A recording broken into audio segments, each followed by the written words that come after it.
Alright, I thought I'd do another quail video, and I've made quite a few quail videos before, but I wanted to combine all the information in this one video just with a bunch of facts that you'll need to know to keep and breed quail.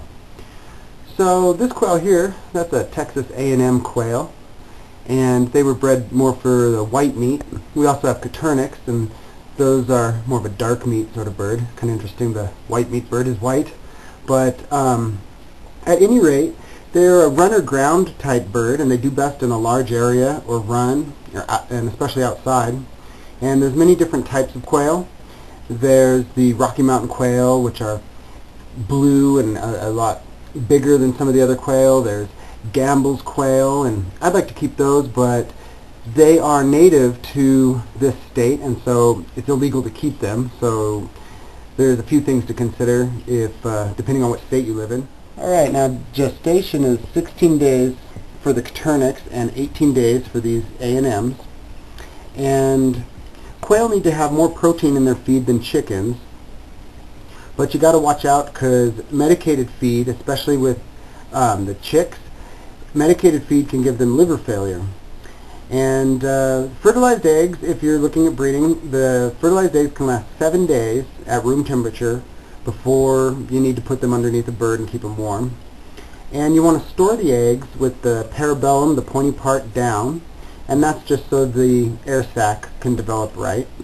And we like to use a broody hen instead of an incubator, and this works way better. It saves on electricity. And a small chicken, a bantam breed, is best. But one thing, don't put your chickens in with adult quail, and that's because the quail are so much lower on the pecking order, and the chickens are bigger. They can also be real aggressive to the quail, and they'll peck the heads off the skin off top of the quail's heads. The other thing is when they're hatching, whether you use the broody hen or an incubator, don't help them hatch. They need to struggle, and that helps them with their initial vitality, I guess. But there's also these blood vessels in the egg that they have to detach from naturally. Sometimes when they're born, they have kind of strange twisted feet or foot problems, and you can actually splint those just by using some tape and whatnot, and fix those problems if you do it right away. And we've had success doing that. But the quail babies, they're kind of hard. They try to kill themselves. They'll get in trouble and get caught under things, and they're drowned, so you kind of have to have a specific setup for them. If you have a brooder for them, it needs to be really small wire, like rabbit wire. This quail's about to fly, it looks like. But at any rate, it seems hard to get quail to be broody in my experience.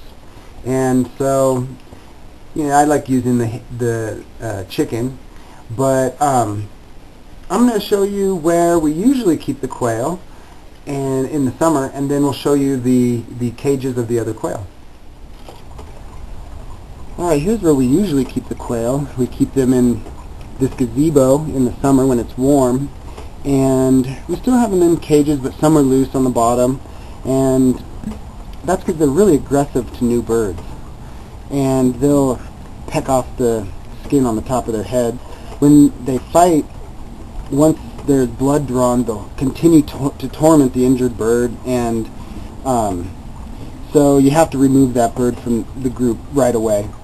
And it's also, in case this happens, it's good to have some stop bleed powder handy and extra cages so that you can single them out.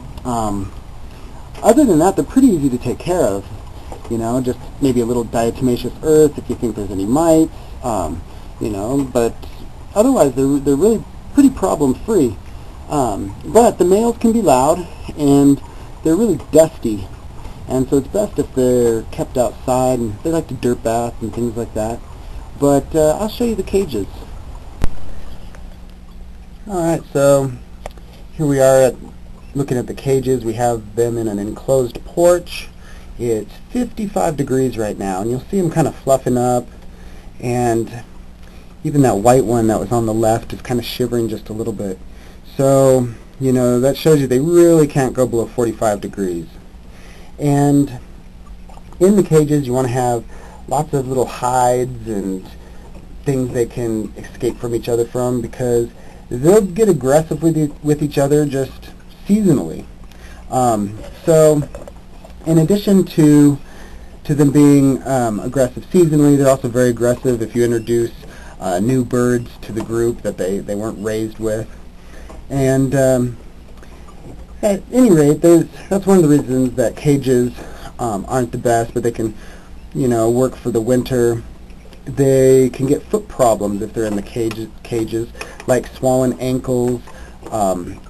Also, they can get buildup on their toes where you have to use pliers to sort of crush these little balls of food and poop buildup that they can get.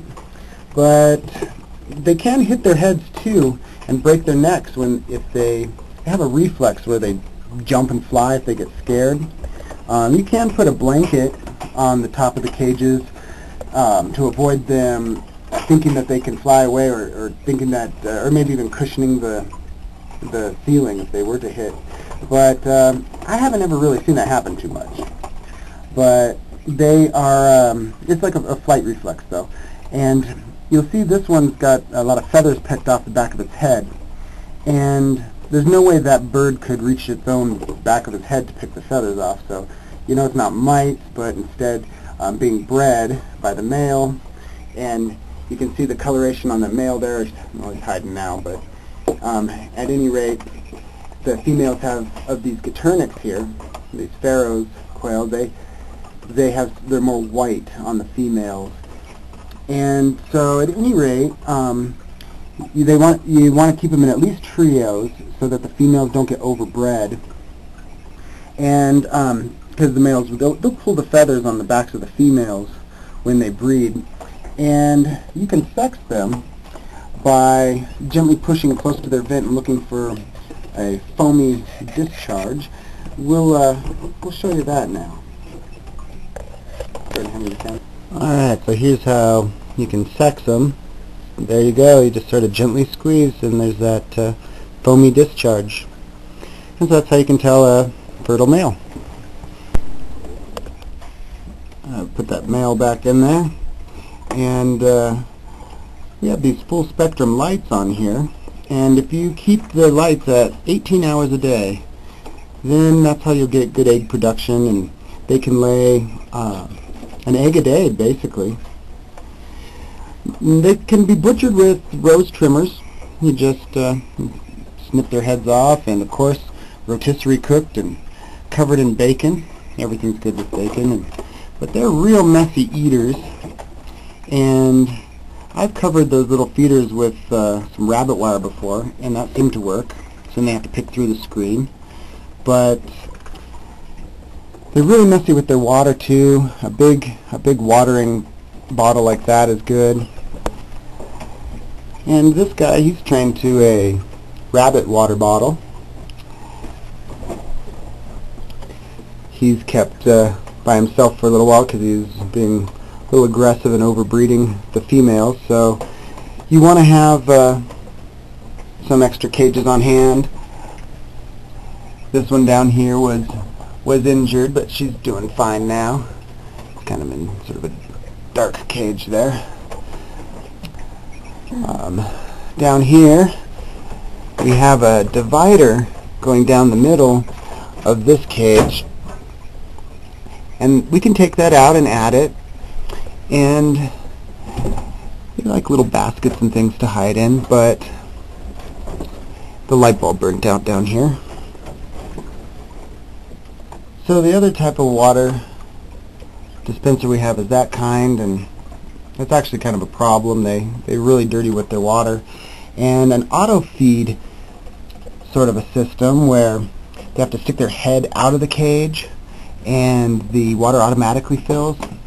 That's the best. And especially if you're keeping them indoors and they're a little cold and maybe they start to get like a pneumonia or something, you can put medicine like tetracycline in their water, but then you don't want to eat the eggs for 2 weeks. And let's see, I'll tell you some more things about eggs here. Okay, so I'm going to tell you a little bit about the eggs. And what's interesting is they deposit this coloration on the egg right when it's laid, and it apparently, they say, the mothers can tell their pattern from other eggs. So I think that's pretty interesting. But when you have eggs, and you'll have a lot of eggs if you just have that full spectrum light on your quail for 18 hours a day, you can float the eggs to see if they're bad. If they float, then they've gone bad. And you don't have to refrigerate eggs. And don't wash the eggs. That little coating on there is a protective coating. So even if there's some poop on the eggs, you know, the egg's sealed and protected. Also, if you're not sure if it's hard-boiled or not, you can just spin the egg. And if it's hard-boiled, it'll spin much better. But when you're cooking the eggs, don't overcook them. It changes the protein. And those quails are breeding right now, so see how he pulls on the neck feathers. That's why an overbred female won't have too many feathers on the back of her head. But at any rate, he was separated for a while for kind of being aggressive breeding, so he's enthusiastic, I guess. But at any rate, the quail eggs, they've been prescribed in Chinese medicine as a cure for all sorts of things. Usually they say you eat 4 raw eggs every day for 40 days. But they're good in smoothies, raw, but you can pickle them, you can fry them or hard boil them, of course, like chicken eggs. So the quail eggs, we use them in smoothies. We eat them raw in the smoothies, but we've also pickled them before. They're also really good fried. The main thing is, you know, just don't overcook them. But if you have quail, you can sell the quail eggs. You can sell the eggs fertilized to people who want to do their own quail, or you can sell them to restaurants pickled, or however the restaurant wants them.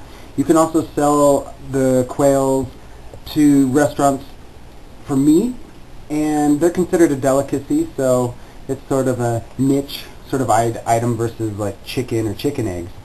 But at any rate, they can be hand tamed, and you know, they're not the best kept indoors, but you know, maybe if you just had 1 or 3, it would be an okay sort of an apartment pet if you can't have chickens.